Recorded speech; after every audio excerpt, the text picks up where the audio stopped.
Gracias por acompañarnos como siempre en Entrevista a Venevisión. Ya estamos listos para iniciar nuestra conversación con la invitada del día de hoy. Ella es María Carolina Uzcategui, expresidenta de Consecomercio. Gracias por estar con nosotros en Entrevista a Venevisión. Gracias a ti por invitarme. Qué bueno tenerla aquí, sobre todo para analizar todo lo que ha sido un conjunto de controversias que se han levantado sobre el país, si se arregló, si no se arregló, distintas visiones acerca de cuál debe ser el enfoque con el sector privado y los indicadores económicos que hay recientemente acerca de Venezuela. Quisiera conocer su opinión. A su juicio, ¿se puede hablar de que Venezuela se arregló, se está arreglando? ¿Qué pasa en Venezuela? Mira, yo voy aquí a plagiar a Luis Vicente León cuando dice que tenemos un paciente en terapia intensiva que entró con la fiebre alta, con los valores altos, y le bajó la fiebre. Sigue en terapia intensiva, sigue con los valores altos, tenemos que seguir atendiéndolo, pero le bajó la fiebre. ¿Mejoró? Claro que mejoró. Tenemos un país en el que una persona, por ejemplo, ¿qué te digo yo? Un taxista a duras penas te hacía lo suficiente para comer el día y a veces ni siquiera eso. Y hoy en día ya puede hasta llevar a su familia a comer a la calle. Tenemos un país en el que de repente la señora que te arregle el cabello o el señor que te arregle el jardín antes no tenía ni siquiera que comer y eran de muchos de ellos de esos que buscaban comida en la basura y hoy en día ya pueden cubrir las necesidades y hasta pueden comprarle los uniformes del colegio a sus muchachos. En diciembre tuvimos una Venezuela que se atrevió de nuevo a estrenar, que se atrevió de nuevo a preparar hallacas. Entonces, podemos decirle a esa gente que antes no tenía con qué comer y que ahora más o menos está cubriendo sus necesidades, de que el país no mejoró. No, no le podemos decir eso. Pero podemos decirle a nuestros jóvenes que ya hay oportunidades para soñar en Venezuela. Tampoco podemos decirle eso. No pueden comprar una casa, no hay crédito para poder comprar un carro, no hay carros que comprar. O sea, hay, pero solamente lo puede comprar un sector muy limitado de la sociedad. Entonces sí, hay cosas que nos indican que hay una mejor capacidad de compra en algunos venezolanos.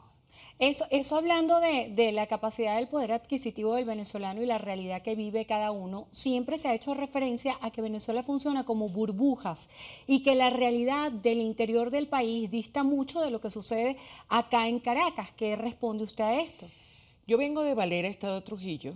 En realidad nosotros tenemos, como casi todo el país, severos problemas de electricidad, cortes de luz bastante fuertes. Tal vez Trujillo es uno de los que menos sufre de esto, pero por ejemplo Mérida, Táchira, Zulia tienen cortes muy prolongados, hasta de 8 horas diarias sin electricidad. Sin embargo, tú escuchas al señor, a mi amigo Maximiliano en Menegrande, que te dice, yo tengo mi venta de repuestos, yo abro todas las mañanas, trato de abrir temprano porque ya sé que a mediodía me quitan la luz. Entonces en la tarde no puedo trabajar porque el calor es insoportable, pero aprovecho la mañana. Es esa gente, ese venezolano que se despierta La resiliencia, ¿no? La pensando capacidad de reinventarse. en el medio vaso de agua lleno y no en el medio vaso de agua vacío. Claro que tenemos problemas en todo el país, pero el venezolano y sobre todo los empresarios venezolanos de cualquier índole, del sector primario, del secundario, del comercio, de los servicios, se han mantenido en pie, han estado luchando, han estado tratando de presentarle al país alternativas para salir adelante.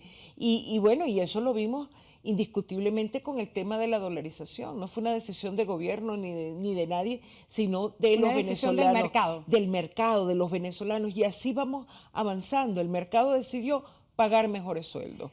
El mercado decidió mantenerse en pie, reinventarse a pesar de las circunstancias. Y eso es lo que estamos viendo hoy en día en todo el país. Hay un tema muy interesante de la economía local y es cuando surgieron los bodegones. Se hablaba de economía de bodegones, una economía ficticia. Y hay un dato muy interesante de ANSA, que es la Asociación Nacional de Supermercados y Afines, que da cuenta de que los supermercados, la red de supermercados también se ha estabilizado. ¿A qué obedece este fenómeno y si esto usted lo asocia directamente con la mejora del poder adquisitivo del venezolano?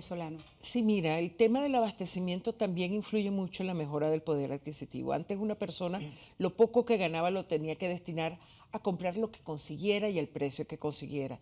Ya volvimos a las compras formales de poder ir a un supermercado y lograr abastecernos en la medida de las capacidades de cada uno.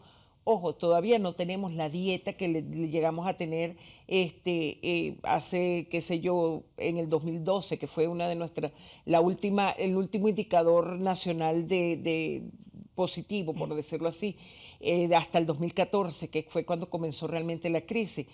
Por supuesto, todavía no tenemos con los niveles de consumo de carne, no tenemos, siguen habiendo niveles de desnutrición terribles en toda Venezuela, pero sí hay una mejor calidad del menú del venezolano. Del abastecimiento.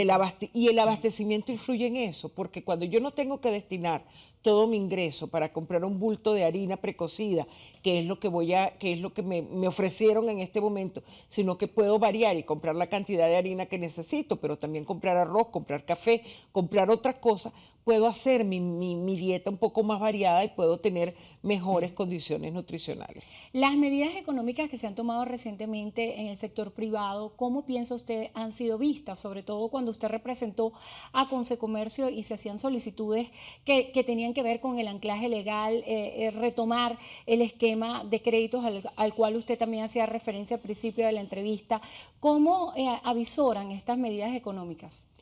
Aún son insuficientes, aún falta mucho por hacer. Se ha avanzado, indiscutiblemente se ha avanzado, pero falta muchísimo por hacer. Necesitamos, por ejemplo, que haya Yo siempre he dicho que Venezuela, para poder hablar de verdadera recuperación, necesitamos hablar de mejor calidad eléctrica en todo el país. La electricidad es fundamental. Con electricidad nosotros encendemos plantas, con electricidad nosotros reactivamos la zona de las industrias básicas en Guyana. Con electricidad todo comienza a funcionar mejor. Y en la medida que nosotros tengamos electricidad, que tengamos confianza, que haya mejoras en el sistema de crédito, que nosotros podamos hablar de crecimiento en lugar de simple y llanamente supervivencia de las empresas, nosotros vamos a avanzar.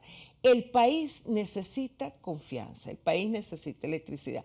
El gobierno, hay que reconocer que quienes manejan las políticas económicas en el país han hecho algunos avances en ese sentido. Ya al menos se han abierto ciertos canales de comunicación. Todavía no llegamos a lograr de que esa comunicación ofrezca resultados reales en muchos de los aspectos, pero al menos ya hay alguna comunicación.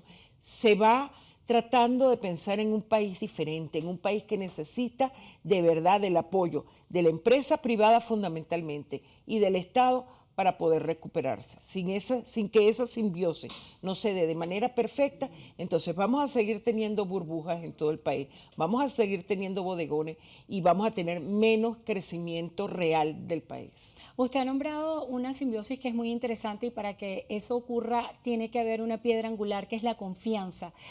Ha habido distintos llamados de parte del gobierno para que el sector privado participe en el área económica, incluso con la participación en la Bolsa de Valores de empresas del Estado, convocando inversionistas propios y foráneos. ¿Qué hace falta para que un inversionista pueda ver oportunidades en el país? Mira, hay todo un marco legal que sigue vigente y que hay que tener en cuenta para poder invertir en Venezuela. Estamos hablando de una ley de precios justos que todavía habla de confiscaciones, estamos hablando de una infinidad. Con Industrias hizo un trabajo muy interesante donde señalaba todas las leyes que de alguna manera son confiscatorias, impiden el desarrollo real de una empresa. Entonces hay que trabajar en función de ese marco legal para que no solo los inversionistas venezolanos, sino también los extranjeros comiencen a visualizar de nuevo Venezuela como una oportunidad. Hay que trabajar en la simplificación de trámites. En Venezuela, según el indicador Doing Business del Banco Mundial, nosotros estamos si no el último, creo que estamos en el penúltimo lugar, como el país donde se hace más complejo establecer una empresa. Eso hay que trabajarlo, hay que trabajar indiscutiblemente en el sistema financiero. El gobierno debe darle oportunidad al sistema financiero para que pueda volver a otorgar crédito. Hoy en día sabemos que todos los bancos de Venezuela son más pequeños que cualquier banco en Colombia, por muy pequeño que sea. Entonces hay que buscar la manera, trabajar de fondo en el fortalecimiento del sistema financiero. En fin, faltan muchas cosas por hacer. Lo importante es entender cuáles son las tareas pendientes, ¿Cuál es ese acercamiento necesario entre los dos sectores que realmente van a impulsar el crecimiento del país, que es el sector privado y el Estado? Y que entendamos que la confianza no es algo que se decreta, se construye. Se construye.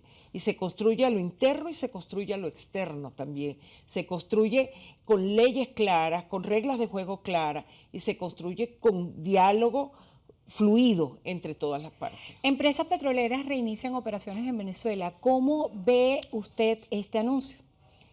Buenísimo, buenísimo, porque Venezuela es un país petrolero. Venezuela tiene una industria petrolera deteriorada, desactualizada, todo lo que tú quieras, pero está allí.